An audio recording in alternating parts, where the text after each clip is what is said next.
السلام علیکم۔ یہ ایک اہم سوال آیا ہوا ہے کہ اللہ اعمال کو دیکھتا ہے یا نیت کو، کیونکہ کچھ لوگ دکھاوے کے لیے عمل کرتے ہیں، اگر صرف اعمال کو اللہ دیکھتا ہے تو وہ دکھاوے کا نتیجہ مل جاتا ہے، اور بعض لوگوں کی نیت اچھی ہوتی ہے، وہ مجبوراً کچھ کر نہیں پاتے ہیں اور کچھ اچھی نیت کے ساتھ عمل کر بھی لیتے ہیں، تو اللہ نتیجہ دیتے وقت اعمال کو دیکھتا ہے یا نیت کو دیکھتا ہے، اس کے بارے میں کیا کہیں گے؟ تو سیدھی سی بات ہے کہ ہمیں ہدایت قرآن سے لینا ہے کہ اللہ کیا کہہ رہا ہے، اصل چیز کیا ہے، کیا واقعی صرف عمل ہے یا نیت بھی ہے؟ تو پہلے آیتوں کے ذریعے اس کی تصدیق کرنے سے پہلے 1-2 منٹ لوں گا آپ کی بات کی وضاحت کے لیے، تاکہ یہ بھی واضح ہو جائے کہ آپ کس نظریے سے دیکھ رہے ہیں اور اللہ آپ کو کیا کہنا چاہتا ہے۔ اس کے لیے آپ یہ دیکھیں کہ اگر ایک ہی عمل 2 لوگ کریں مگر ایک اللہ کے نزدیک مقبول ہو اور دوسرا بے وزن، تو فرق کہاں تھا، عمل میں یا نیت میں؟ اس کو مد نظر رکھنا پڑے گا۔ پھر دوسری اہم بات یہ کہ کیا اللہ صرف ہمارے ہاتھوں کے کام دیکھتا ہے یا دل کے ارادے بھی؟ کیونکہ بعض غلطیاں معاف ہو جاتی ہیں اور بعض نیکیاں بھی خالی رہ جاتی ہیں، تو ایسا کیوں ہے؟ اس پر بھی ذرا غور و فکر کر لیں۔ آپ نے کبھی سوچا کہ ایک شخص پوری زندگی عبادت کرتا رہے پھر بھی محروم رہ جائے اور دوسرا کم عمل کے باوجود کامیاب ہو جائے؟ آخر اس کا راز کیا ہے؟ ہم لوگوں کے سامنے اعمال سنوارتے ہیں، مگر کیا اللہ کے ہاں فیصلہ ظاہری عمل سے ہوتا ہے یا دل کے چھپے ارادوں سے؟ فرض کریں کہ 2 افراد ایک ہی نیکی کرتے ہیں، ایک کو اجر ملتا ہے اور دوسرے کو کچھ نہیں۔ سوال یہ ہے کہ اللہ نے عمل دیکھا یا اس کے پیچھے چھپے نیت کو؟ تو اگر آپ ان نقاط پر غور کریں اور اس کے تحت سمجھنے کی کوشش کریں تو بات سمجھنے میں مزید آسانی ہو جائے گی۔ یاد رکھیے کہ ہمارے چینل قرآنک لیسنس آفیشیلز کا واحد مقصد یہی ہے کہ ہم اللہ کی ہدایات کو قرآن کی ہی روشنی میں، یعنی اللہ کے کلام کے ذریعے ہی اس کی وضاحت کر کے، بغیر کسی غیر اللہ کے کلام کے ملاوٹ کے، شرک کے، حقیقی بات، حقیقی فہم عام لوگوں تک آسان اردو زبان میں پہنچا دیں، تاکہ اس پر عمل کیا جا سکے اور وہ نتائج حاصل کیا جا سکے جو اللہ لوگوں کو دینا چاہتا ہے۔ یاد رکھیے کہ اللہ کسی فرقے کا نہیں ہے، اللہ کسی مذہب کا نہیں ہے، اللہ تمام انسانوں کا اللہ ہے۔ اس کی ہدایت تمام انسانوں کے لیے، یہ صرف مسلمانوں کے لیے یا عیسائی کے لیے یا یہودی کے لیے یا ہندو کے لیے ایسا کچھ نہیں ہے۔ اللہ کی ہدایت ہر انسان کے لیے ہے اور تا قیامت تک کے لیے ہے۔ لہٰذا اپنے ہر عمل کی تصدیق ہمیں اللہ کی ہدایت کی کتاب جو اللہ نے انسانوں کے لیے بنا کر دی ہے، تو قرآن کی آیتوں کے ذریعے ہمیں اپنے ہر عمل کی تصدیق کر لینی چاہیے۔ جہاں تصدیق ہو جاتی ہے اس کو منعن قبول کر کے اس پر عمل کیا جائے، اور جہاں تصدیق نہیں ہوتی تو پھر آپ فیصلہ کریں کہ آپ کو اللہ کا پابند ہونا ہے یا غیر اللہ کے احکامات کی پابندی اختیار کرنی ہے، یہ آپ کے اوپر ہے۔ تو بہرحال میں کیونکہ مختصر وقت میں سمجھانا ہوتا ہے اور اس طرح سمجھانا ہوتا ہے کہ بات بھی واضح ہو جائے، بہت طویل گفتگو کا میں عادی نہیں ہونا، بحث برائے بحث کرتا ہوں، اس لیے کم وقت میں حقیقی فہم لوگوں تک پہنچ جائے، ہماری کوشش یہی ہوتی ہے۔ اب اس کے لیے آپ آئیے سورہ البقرہ اور اس کی آیت نمبر 225۔ پہلے آپ کے سامنے مروجہ روایتی ترجمہ اور پھر اس کے بعد اس کی حقیقی فہم کو ہم پہنچنے میں جو وضاحت کریں گے، اسی میں آپ کو آپ کے سوالات کے جوابات بھی ملتے رہیں گے۔ تو 225، تمہیں نہیں پکڑتا اللہ تمہاری بیہودہ قسموں پر، لیکن تمہیں پکڑتا ہے اس پر جو تمہارے دلوں نے کمایا، ارادے سے کیا، اور اللہ بخشنے والا بردبار ہے۔ اب دیکھیے یہاں بات کیا ہو رہی ہے۔ لا یؤاخذکم اللہ، نہیں تمہیں پکڑتا ہے اللہ، باللغو فی ایمانکم، لغویات کو تمہارے ماننے میں، یعنی تم اپنے ماننے میں اگر کوئی لغو بات کو لے آئے ہو، کوئی حد سے زیادہ بڑی بات کو لے آئے ہو، کوئی کم عقلی کی والی بات لے آئے ہو اپنے ماننے میں، تو اللہ اس پر تمہارا مواخذہ نہیں کرتا، نہیں اس پر تمہیں پکڑتا نہیں ہے۔ وَلَٰكِن يُؤَاخِذُكُم بِمَا كَسَبَتْ قُلُوبُكُم، اور لیکن وہ پکڑتا ہے تمہیں اس کا جو کمایا تمہارے پلٹنے میں، یعنی آپ کے ماننے میں اگر لغویات ہے، کوئی کمزوری ہے، کوئی حد سے بڑی ہوئی بات ہے، کوئی کم عقلی کی بات ہے، کوئی بےہودگی والی بات ہے، تو اس پر اللہ نہیں پکڑتا ہے، لیکن پلٹ کر جو تم عمل کرتے ہو، جو اچھی طرح سوچ سمجھ کر اپنے دل و دماغ سے فیصلے کرتے ہو کہ بس یہ عمل ٹھیک ہے، اب ہمیں ایسا ہی کرنا ہے، ہر طرف سے منہ موڑ کر، ہر طرف سے پلٹ کر کہ اپنے آپ کو کہا کہ بس اللہ کی بات ہمیں یہ سمجھ میں آئی، بس اب ہمیں یہی کر رہے ہیں اور کسی کی بات کو خاطر خواہ نہیں ماننا ہے، خاطر میں بھی نہیں لانا ہے، تو یہ جو پلٹ کر کماتے ہیں اس کو کمانا کہا جاتا ہے کہ یہ جو آپ پلٹ کر کما رہے ہیں، تو ہر وہ عمل جو آپ پلٹ کر کما رہے ہیں، جو سوچ سمجھ کر فیصلہ کر کے پھر آپ کو عمل کریں کہ یہ والا صحیح ہے، اس پر جو کما رہے ہیں تو اس کی پکڑ ضرور تمہیں کرتا ہے، اللہ اس پر تمہیں ضرور پکڑتا ہے کہ تم نے اتنا سوچا سمجھا، تدبر کیا، عقل و شعور کو استعمال کیا، بہت سوچا سمجھا، ہر پہلو کو مد نظر رکھا،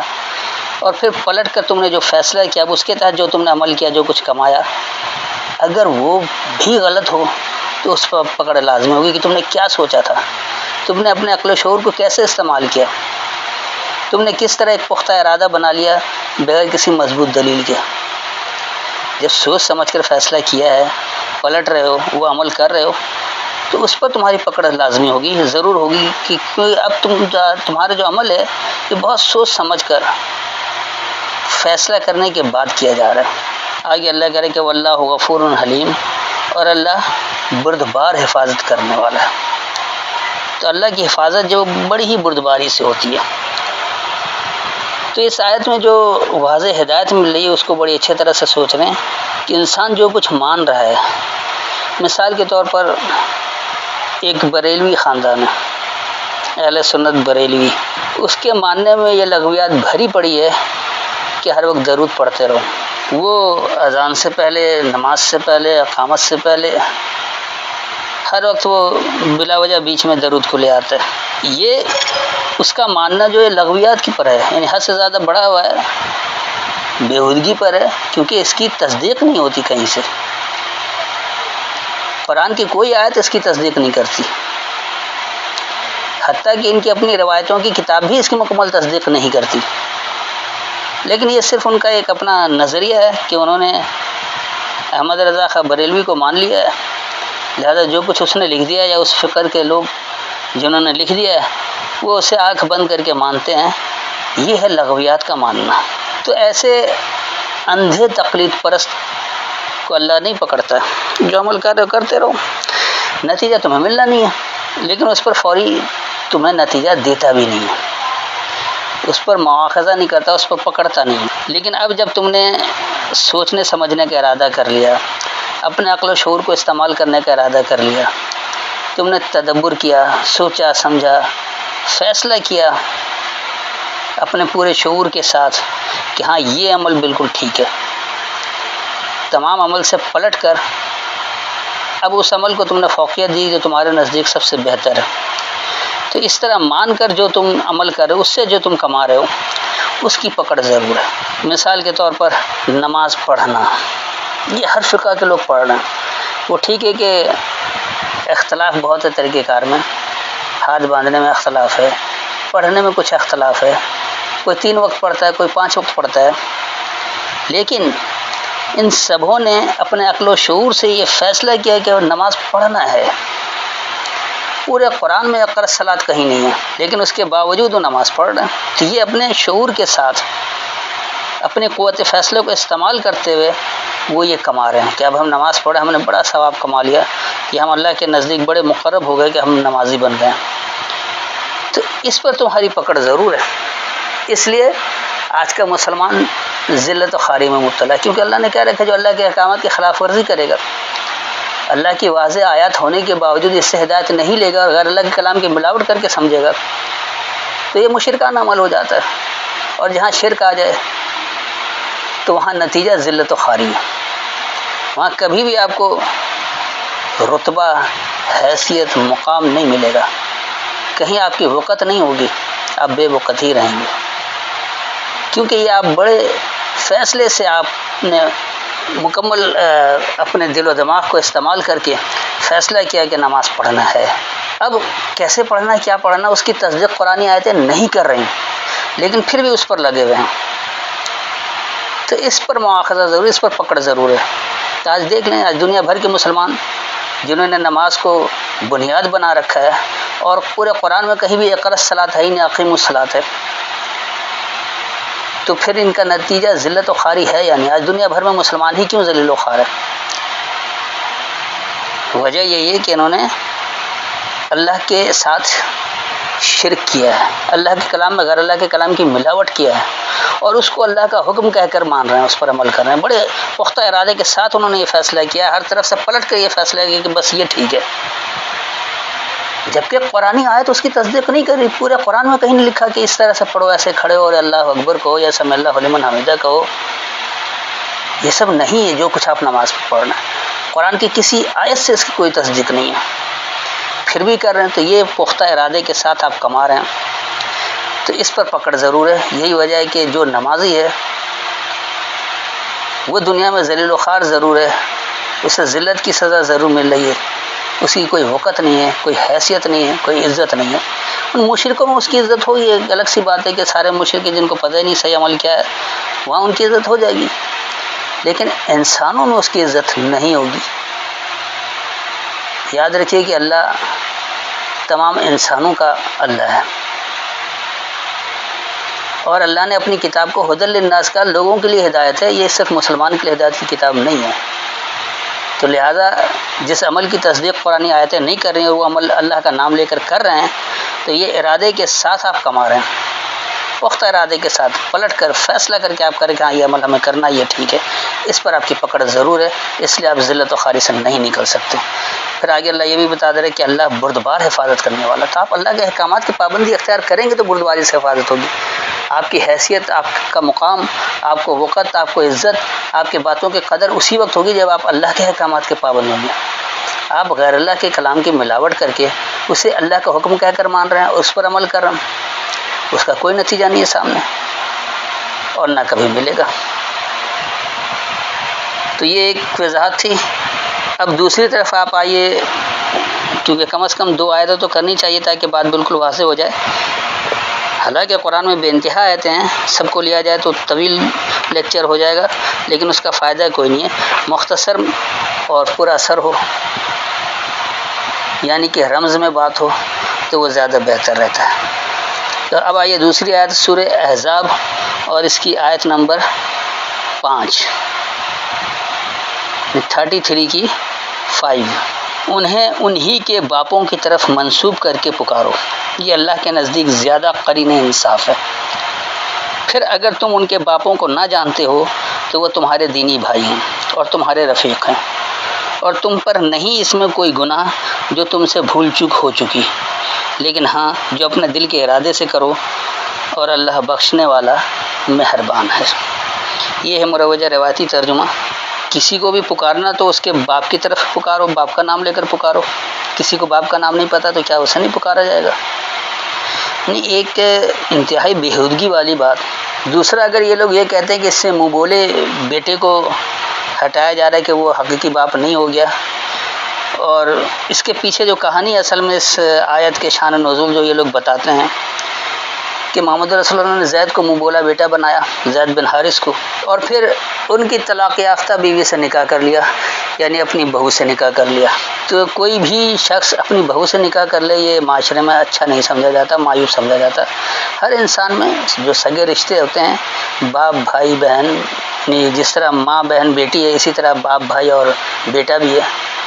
تو پھر اس کی بیوی سے بھی نکاح کر لینا، یا بیٹی ہے، ماں ہے اور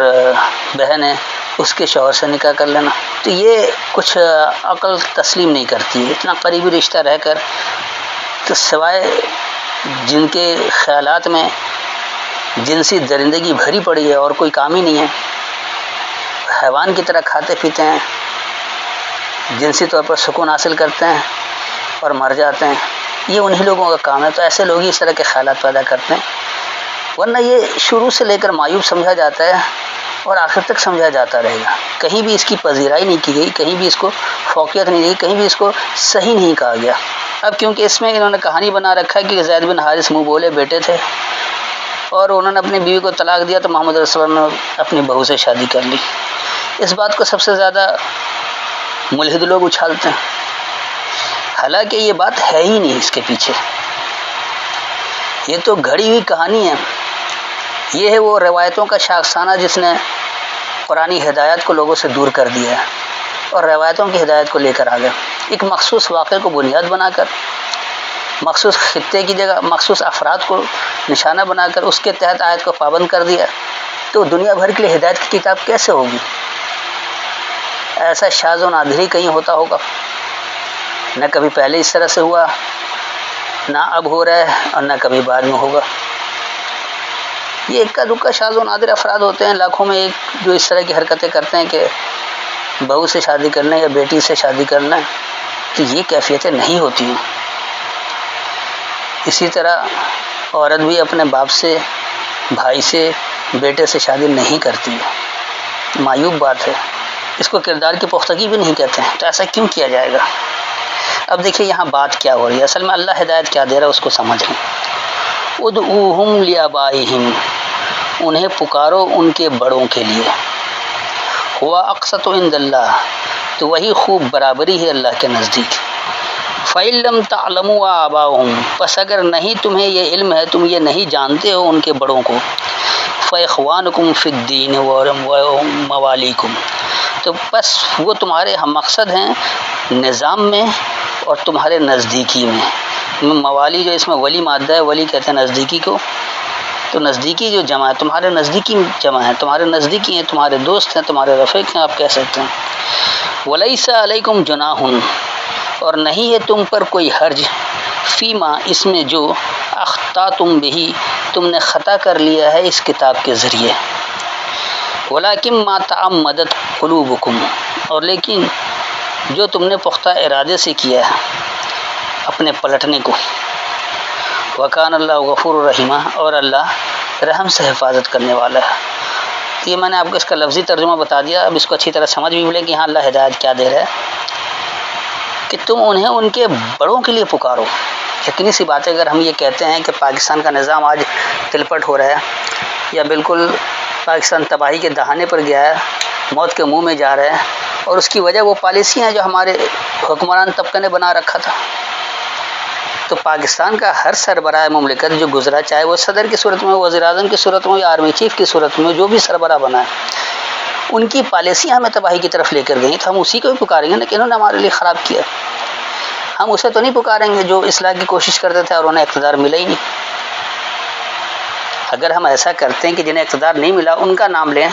کہ اگر وہ ہوتے تو یوں کر لیتے، تو یہ غلط بات ہے، قطعی غلط بات ہے، الزام تراشی ہے۔ اس کی آپ ایک مثال اور لے لیں کہ چلو انہیں تو اقتدار ہی نہیں ملا،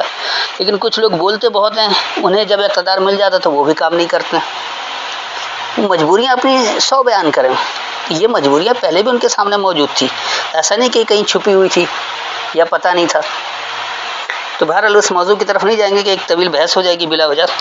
ایک مثال کے طور پر آپ کو بتایا کہ جس کو اقتدار ملا ہی نہیں اس پر تو آپ کہہ نہیں سکتے، لیکن جس کو مل گیا وہ بھی کچھ نہیں کر سکا، تو یہ صرف باتیں ہی ہیں۔ تو یہ جو پکارتے ہیں ان کے بڑوں کے لیے کہ وہ آ جاتا تو ایسا ہو جاتا، یہ ہو جاتا، تو ان کے بڑوں سے آپ انہیں پکاریں، وہی زیادہ قریب ہے، زیادہ برابری ہے اللہ کے نزدیک۔ پھر اللہ یہ کرے کہ بس اگر تم جانتے ہی نہیں ان کے بڑوں کو،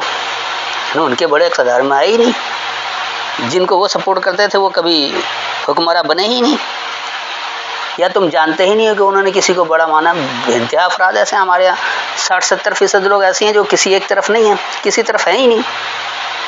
انہیں دلچسپی ہی نہیں ہے کہ اقتدار میں وہ لوگ آئے ہیں جو اچھے لوگ ہیں، سب کچھ، وہ ووٹ میں ہی حصہ نہیں لیتے ہیں، ان کو الگ کر دیا جاتا ہے۔ تو اگر تم نہیں جانتے ہو تو نظام میں تمہارے بھائی اور تمہارے قریبی ہیں، اور تم پر کوئی حرج نہیں ہے جو تم نے خطا کر لی، غلطی کر لی، اس کتاب موجود تھا لیکن اس کے تحت تم نے کام نہیں کیا۔ ہاں لیکن جو تم نے اعتماد کے ساتھ کیا، جو تم نے پختہ ارادے کے ساتھ کیا، پلٹ کر اپنے پلٹنے میں تم نے سوچا سمجھا، اس کے بعد تم پلٹے کہ ہاں یہ اب ٹھیک ہے، اس کی اب ہم حمایت کریں، تو پھر جو ہے وہ یقینی سی بات ہے تمہاری پکڑ اس پر ہوگی، کیونکہ تم نے اب جان بوجھ کر فیصلہ کیا ہے۔ ہاں یہ ضرور اللہ بتا رہا ہے کہ اللہ رحم سے حفاظت کرنے والا، اللہ ایسے ہی نہیں چھوڑ دیتا ہے۔ تو امید ہے آپ کو مکمل وضاحت ہو گئی ہے اور ہر ایک کو اپنے سوال کا جواب بھی مل گیا ہوگا۔ پھر بھی اگر کوئی تشنگی ہو تو آیت کا حوالہ دے کر دوبارہ سوال کر سکتے کہ اس آیت کے میرا جواب بھی ہو سکتا تھا. آپ کو انشاءاللہ دوبارہ جواب دیا جائے گا. السلام علیکم.